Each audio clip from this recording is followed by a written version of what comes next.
How to silence notifications on iPhone at night.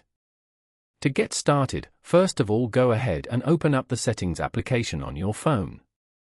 Once you're here, scroll down and tap on Focus. Focus lets you customize your devices and silence calls and notifications. Over here, tap on Do Not Disturb at the top. Your phone is now in Do Not Disturb mode. On this page, you can manage the notifications, customization, focus filters and other settings. Scroll down to the Set a Schedule section and tap on Add Schedule. Go to Time.